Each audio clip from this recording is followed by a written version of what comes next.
Thank you to all who have donated toward my cause. I am deeply grateful to share that with your donations, I was able to make a partial payment toward my rent. I also want to address someone who had been commenting on a post that I shared. The original post I shared asking for help and letting people know that I am in need. This person's response to my ask was to say, get a job. Why is the queer community always asking for mutual aid? Don't you all work? And I don't like to repeat myself, so I won't. I'll only say, there are so many people like me, Black and queer and woman. Unfortunately, many people have also experienced what I have: houselessness, family trauma, and seasons of unemployment. I am employed, by the way.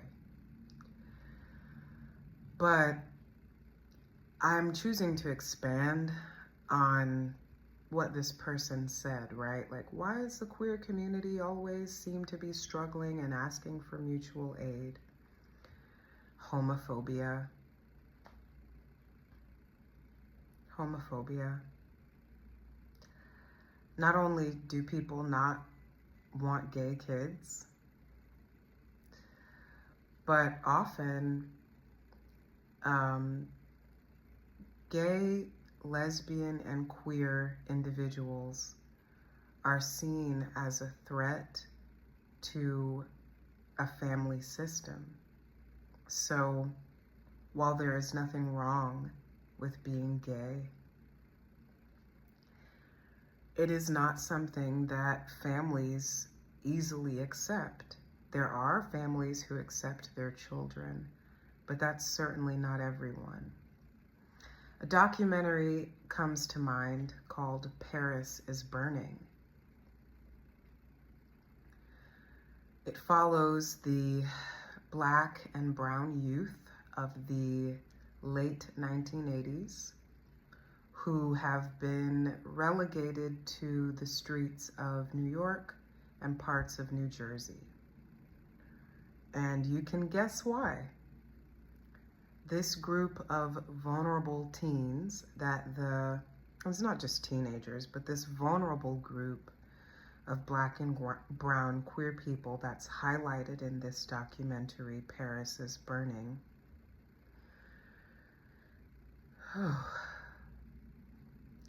These are the folks that inspired the characters that you would have seen on the show Pose, with Billy Porter and a number of other actors. So I mention that movie and the show Pose because I think there is genuinely a level of ignorance people have if they do not have queer connections, gay or lesbian people in their lives. But my friends, although struggle is part of the story for many queer people, triumph is also part of our story. Harvey Milk, Sylvia Rivera, Marsha P. Johnson, right? Audre Lorde, okay? The list goes on when I think about triumphant queer ancestors. And I can't forget James Baldwin. So thank you to those who have helped me make progress toward my rent payment. I really appreciate it. Thank you for not judging me and for helping a queer Black woman in need. Ashe.